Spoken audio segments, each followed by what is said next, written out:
A Bíblia é a obra de literatura mais complexa, rica e extraordinária que a humanidade já conheceu. Dentre seus livros, nós temos diversos tipos literários, como profecia, história, poesia, cartas, entre muitos outros. Mas qual dentre estes livros seria o maior compêndio teológico da Bíblia? Qual destes livros seria o mais profundo quando o assunto é a graça de Deus, a justificação, a salvação? A partir de hoje, nós vamos começar uma nova série de episódios aqui no programa Está Escrito, que irão te apresentar o tema da graça e da justiça de Deus dentro de um livro fantástico. Começa agora a série O Evangelho aos Romanos. Fica comigo, porque o programa já começou. Eis que vem dias, diz o Senhor Jeová, em que enviarei fome sobre a terra, não fome de pão, nem sede de água, mas de ouvir a palavra do Senhor. Jesus respondeu, está escrito, nem só de pão viverá o homem, mas de toda palavra que sai da boca de Deus. Está escrito, apresentado por Robson Menezes. Olá, muito obrigado. Está começando aqui, na verdade já começou, né? O seu programa Está Escrito, onde a gente vai à Palavra de Deus para encontrar amparo, direção e luz para a nossa vida, para os nossos caminhos, seja no aspecto pessoal, profissional, emocional. A gente sempre, quando vai ao Está Escrito, a gente se encontra com Deus e assim somos abençoados, a nossa vida muda completamente. Eu fico muito feliz em ter o privilégio de poder estar aqui conduzindo você nesses estudos da Palavra do Senhor e que isso te abençoe demais. Esse é o nosso propósito aqui dentro da TV Novo Tempo, no programa Está Escrito, abençoar a sua vida com a Palavra de Deus, tá bom? E por falar em abençoar, estou segurando aqui nas minhas mãos a revista que está saindo do forno, extraordinária, a revista Sem Tabus. Com certeza ela vai abençoar o seu relacionamento, o seu casamento. Tem temas aqui que as pessoas não têm condição de falar ou às vezes sentem vergonha de tratar. E todos esses temas que a gente não fala, que a gente não conversa, eles refletem em problemas e em dificuldades para o relacionamento do casal.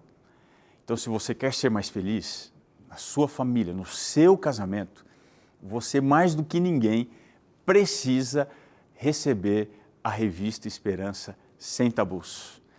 Nós vamos falar aqui dentro dessa revista de muita coisa importante ligada à sexualidade, que é uma coisa que o inimigo distorceu completamente por aí. Então, junto com a perspectiva bíblica, a revista Sem Tabus vai te ajudar a ser mais feliz no tema da sexualidade no seu casamento. Ficou curioso? Você acha que precisa? Então liga agora mesmo, peça no telefone 0 operadora 12 21 27 31 21. Você vai falar com o atendimento, central de atendimento da Escola Bíblica, vai pedir a sua revista Sem Tabus, nós vamos enviar sem custo nenhum para você, tá bom? Lembrando que o atendimento é até às 11h30 ou 23h30, você pode ligar e nós vamos atender você, tá bom? Muito bem, chegou o momento do quadro Responde Aí, Pastor. Rai, pode rodar a vinheta. Responde aí, pastor. Responde aí, pastor. Responde aí, pastor. Responde aí, pastor. Muito bem, pergunta aqui na tela: quais lições podemos aprender sobre o relato do casamento criado desde o Gênesis? Bom, a revista Sem Tabus, que está saindo do forno aqui, logo na introdução aqui da lição número 1, ela vai comentar sobre isso. Eu quero te mostrar aqui. Diz assim, preste atenção. Nós, os cristãos, precisamos considerar os registros da criação sobre tudo que se relacione com a vida e seus desdobramentos. Tudo que envolva a nossa identidade, segundo Deus Criador que fez homem e mulher à sua imagem e semelhança, precisa ser submetido à Bíblia como regra de fé e prática. Então veja, filosofias, ideias, as ideologias humanas, elas não são seguras, mas a palavra de Deus é. Então, de acordo com as orientações da palavra de Deus, o padrão para o casamento, ele deve ser de uma relação de complementaridade, um complementando o outro, e apoio mútuos. De acordo com a visão inicial do casamento, se a gente for à Bíblia, em Gênesis 2, o verso 18 diz: não é bom que o homem esteja só. Ou seja, é necessário que a união entre o homem e a mulher seja também uma demonstração da imagem e da semelhança de Deus para com esse casal. Então foi o Criador que estabeleceu que ambos fossem feitos macho e fêmea. Está aqui na Bíblia, Gênesis 1, 27. Foi Ele que criou no coração humano o desejo de se unir num relacionamento que reflete essa comunhão e a diversidade que existe na própria divindade. Então essa relação, ela não é apenas física, ela é espiritual, ela é emocional. E isso tudo evidencia que o amor verdadeiro, ele vai se manifestar através do comprometimento, do respeito e também da igualdade. Então, a complementaridade entre os gêneros, longe de ser uma questão de superioridade ou de inferioridade, é um reflexo da diversidade, da criação de Deus, onde cada um vai ter o seu papel que é único e essencial. Bom, aqui na revista Sem Tabus, no tópico da aliança conjugal, olha só que interessante a afirmação. Diz assim, no modelo bíblico de casamento, homem e mulher se complementam e são monogâmicos, com o propósito de serem casados para sempre. As expressões deixa, se une e tornam-se declara que essa vinculação profunda, ela deve ser inseparável. Por isso Jesus afirmou: por esta causa deixará o homem pai e mãe e se unirá à sua mulher, tornando-se os dois uma só carne, de modo que já não são mais dois, porém uma só carne. Portanto, o que Deus ajuntou, não o separe o homem. Mateus 19, verso 5 e verso 6. Uma outra lição importante encontrada em Gênesis 2:24 é a ideia de que o casamento, ele é uma aliança sagrada. A própria palavra aliança, ela vai sugerir um vínculo que é intencional, que é duradouro. Esse verso, ele vai nos ensinar sobre o comprometimento que um casal deve ter, enfatizando aqui a unidade que deve prevalecer sobre todas as outras relações. Então, essa união, ela é um reflexo do amor de Cristo pela igreja e ela nos chama a cultivar um relacionamento baseado na fidelidade e na entrega mútua. No mundo que frequentemente se desvia do padrão divino, as Escrituras, elas vão nos lembrar de que se nós seguirmos os preceitos de Deus sobre o casamento, nós podemos experimentar relacionamentos que são plenos e especialmente satisfatórios. Então, se você buscar as Escrituras para que elas sirvam de fundamento para o seu relacionamento, saiba que você vai encontrar condição para ter o seu casamento como se fosse um espaço seguro, sagrado, onde o amor, a compreensão e o apoio mútuo vão florescer, servindo de testemunho da graça e da bondade de Deus na sua vida.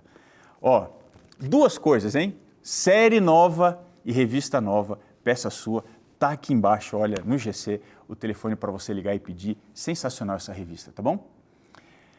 Vamos seguir na série nova, vamos falar um pouquinho sobre o Evangelho aos Romanos. A Bíblia, ela é uma obra de literatura mais complexa, mais rica, mais extraordinária que a humanidade já conheceu. Dentre os seus livros, nós vamos encontrar muitos tipos literários, como profecia, histórias, narrativas, a poesia, cartas e muitos outros. Mas qual que é o compêndio teológico que vai apresentar com mais profundidade a graça de Deus, o tema da justificação, da salvação? Sabe qual é? É a Carta aos Romanos. E a partir de hoje, nós vamos começar uma série de episódios para apresentar o tema da graça de Deus e da justiça de Deus. E para isso, quero já convidar você a abrir comigo na carta aos Romanos, capítulo 1, o verso 7. Diz assim: a todos os amados de Deus que estáis em Roma, chamados para ser de santos, graça a vós outros e paz, da parte de Deus, nosso Pai, e do Senhor Jesus Cristo. Ler a carta de Paulo aos Romanos é entrar em contato com uma das mentes mais preciosas e sábias e inteligentes da história. O Saulo de Tarso é, sem dúvida, um dos maiores gênios da humanidade. E quando a gente estuda o livro de Romanos, a gente consegue entender o Evangelho através daquele que, entre todos os que foram inspirados por Deus, foi o que mais entendeu a respeito da profundidade da graça de Deus. O mundo ocidental religioso, ele está assentado sobre a cultura judaico-cristã. E o cristianismo ocidental, ele deve muito à visão que ele possui aos escritos de Paulo. E, de fato, o livro de Romanos é, de todos os livros do Novo Testamento, o que mais traz a profundidade do cristianismo e o coração daquilo que veio a ser conhecido por nós dentro do cristianismo. Então, o livro de Romanos é o maior compêndio teológico da Bíblia. Isso muitos teólogos afirmam. E agora eu quero compreender com você qual que é o contexto do livro de Romanos. Quando ele foi escrito, onde ele foi escrito. Então, o autor dessa epístola aos Romanos é Saulo, o mesmo que um dia foi perseguidor da igreja. Ele mesmo escreveu isso lá em Filipenses, capítulo 3, o verso 6. Esse sujeito, ele entrava nas sinagogas e ele torturava as pessoas para que elas blasfemassem contra o nome de Cristo. E ele perseguia essas pessoas, inclusive em cidades estrangeiras. Ele falou isso lá em Atos 26, o verso 11. Ele era um fariseu que perseguia os cristãos porque ele acreditava que o seu papel era destruir a fé cristã, matando, prendendo, perseguindo e torturando os seguidores de Jesus. Esse sujeito, Saulo, ele era natural de uma cidade chamada Tarso, que ficava na região da Cilícia, melhor dizendo. Ele tinha, na sua origem, a tribo de Benjamim. Ele era um zeloso defensor da Torá e ele teve o privilégio de ser aluno do Rabino Gamaliel. Mas o encontro que Jesus teve com Saulo na estrada de Damasco mudou completamente a sua vida. E como que foi essa mudança de vida de Saulo? Esse encontro de Jesus com Saulo na estrada de Damasco mudou a vida dele completamente em pelo menos 3 aspectos. Que aspectos são esses? Mudou a visão de Saulo sobre Deus. Mudou a visão, em segundo lugar, que ele tinha de si mesmo. Em terceiro lugar, mudou a visão que ele tinha das outras pessoas. E foi por isso que agora Saulo, chamado Paulo, começa essa carta descrevendo, chamando a si mesmo, sabe como? De escravo. Na língua grega a palavra é doulos. Ele era um escravo de Jesus Cristo. Esse termo aqui tem 2 perspectivas. A primeira delas, ele vai apontar para Jesus como sendo o Senhor. E esse era o título favorito de Paulo para Jesus. Ele chamava Jesus de Senhor, Kyrios. Na língua grega, esse termo se refere a quem tem uma posse indiscutível de uma pessoa ou até mesmo de alguma coisa. Ele é o dono, ele é o proprietário, no sentido mais próprio, absoluto da palavra. Mas tem um segundo aspecto do termo, que é o termo escravo ou doulos. Lá no Antigo Testamento, ele vai se referir aos grandes homens de Deus. Moisés foi chamado de servo do Senhor, ele era o escravo do Senhor. Josué, capítulo 1, verso 2. O próprio Josué também foi chamado de servo de Deus, de doulos. Josué 24, verso 9. Então, esse título aqui era o mais audacioso que os profetas usavam, que iria até servir de distinção entre os outros homens. Eles eram chamados de servos, escravos de Deus. Você tem muitas ocorrências em que isso acontece. Por exemplo, Amós 3, o verso 7, Jeremias 7, o verso 25.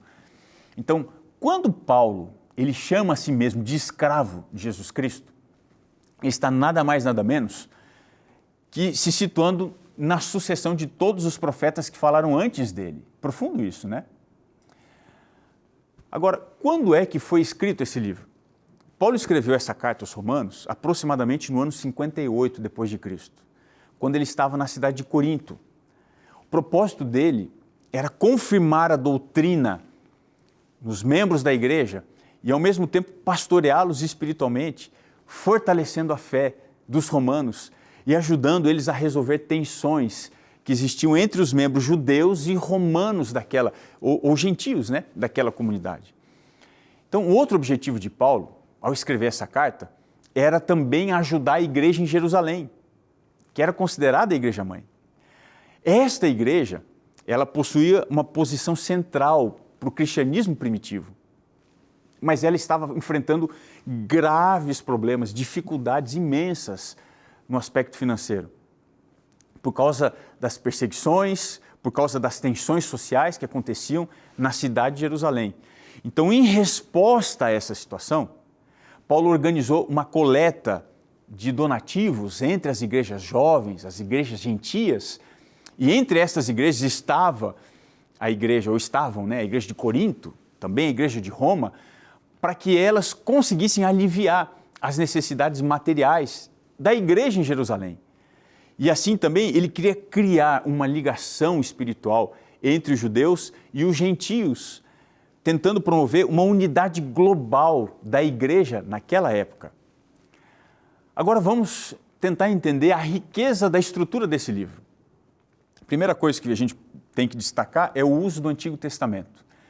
Várias vezes Paulo ele vai usar aqui alguns eventos do Antigo Testamento para nos ensinar sobre a profundidade da salvação. Quer ver só? Primeiro que ele usa é Abraão.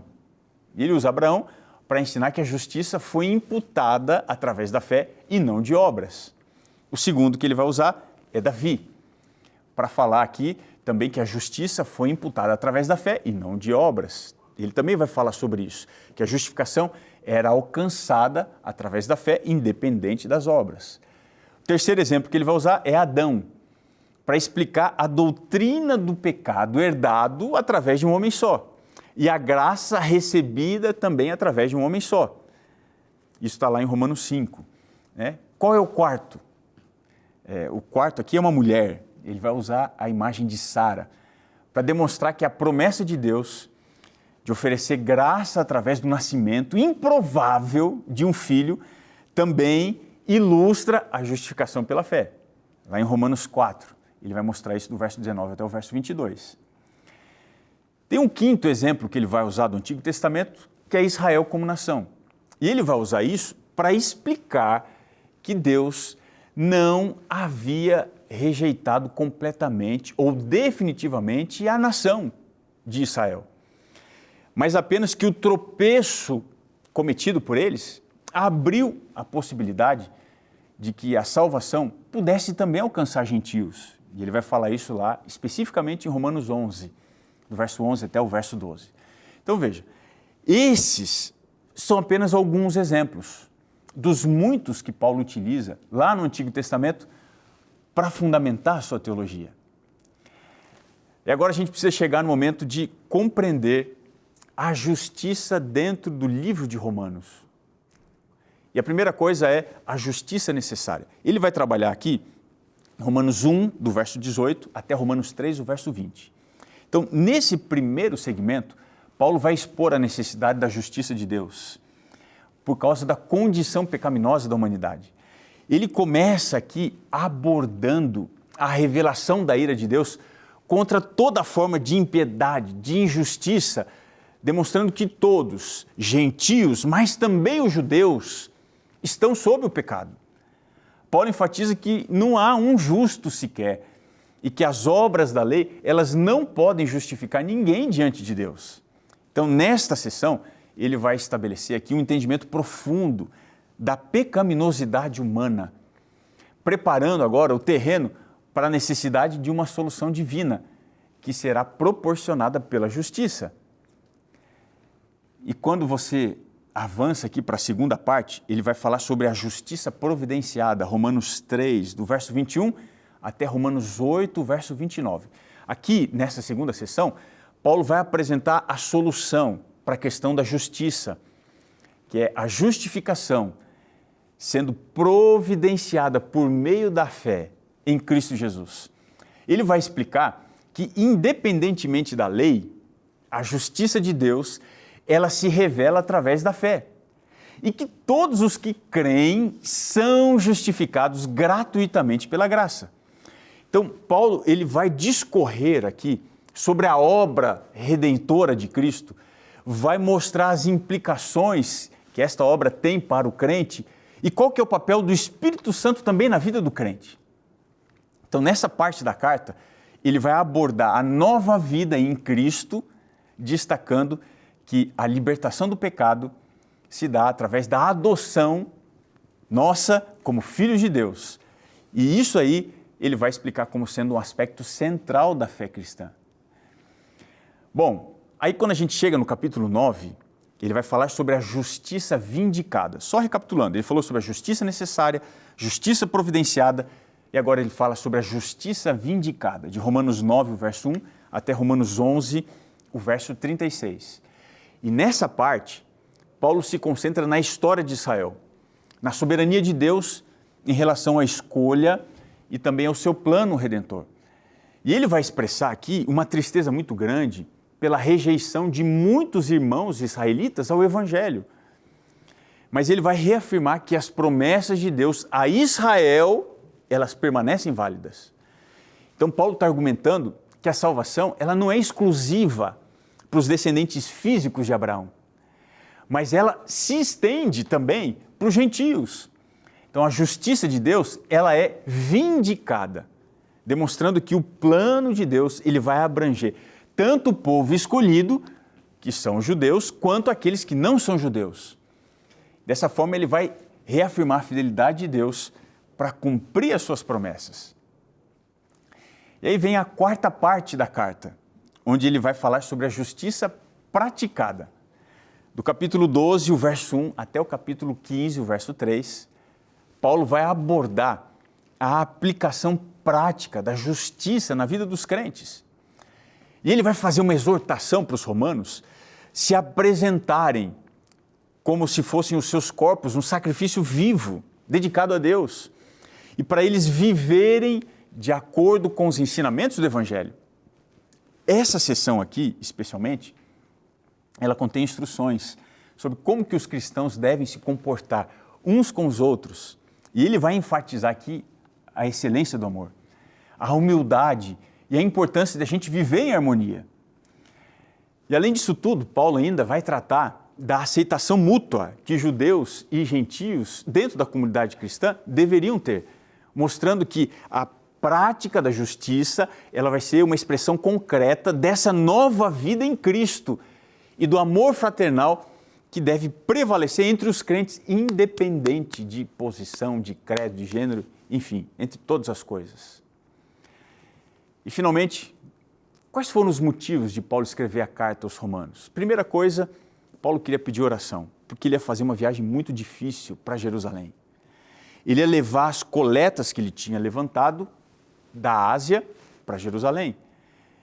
E ao fazer essa viagem extremamente perigosa, Paulo tinha, naquele momento, o coração cheio de amor e as mãos transbordando de ofertas para os pobres da Judéia, mas ele conhecia os perigos da viagem. E ele temia duas coisas, basicamente. Primeiro, que os judeus o matassem.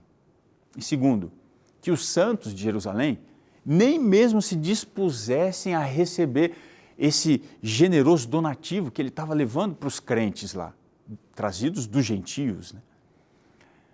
Segundo objetivo, ele queria visitar Roma. Paulo tinha uma enorme vontade de visitar os irmãos daquela igreja. Ele tentou algumas vezes, mas ele foi impedido. Ele escreve isso no primeiro capítulo, verso 13.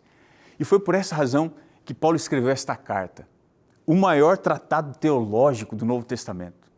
Essa impossibilidade de viajar a Roma privou os crentes dali por um tempo da presença do apóstolo, mas abençoou todas as igrejas ao longo dos tempos por causa desse tratado inspirado que é essa carta aos Romanos. E a terceira coisa, Paulo queria compartilhar algum dom espiritual. Ele sabia que o evangelho não era só falar, mas também repartir algum dom através da imposição das mãos. A Bíblia fala disso. Jesus fez muito isso, ele curava os enfermos, mas também distribuía dons espirituais impondo as mãos sobre as pessoas. Você tem relatos no Evangelho de Marcos, capítulo 6, o verso 5, Lucas, capítulo 4, o verso 40 e também Lucas 13, o verso 13. E foi por essa razão que Paulo gostaria de estar pessoalmente com a igreja de Roma para distribuir alguns dons para essa igreja tão importante.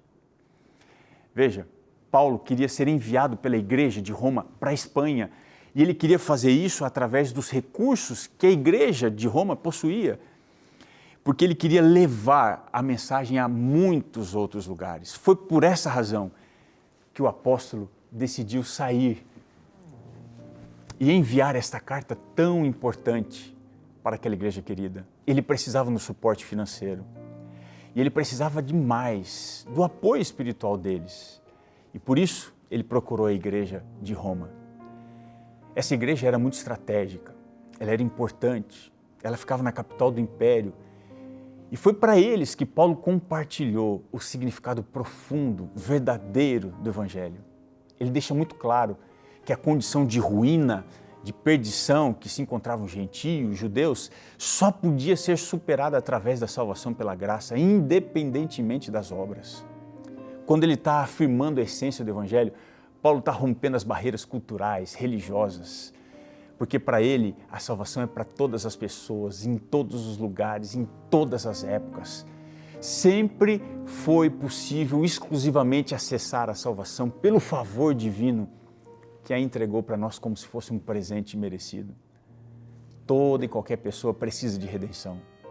Não importa qual seja a sua cultura, a sua origem, essa mensagem central do Evangelho desafia a nossa autossuficiência, o nosso orgulho religioso e por isso a carta aos Romanos é um convite para a gente se unir em fé com Cristo.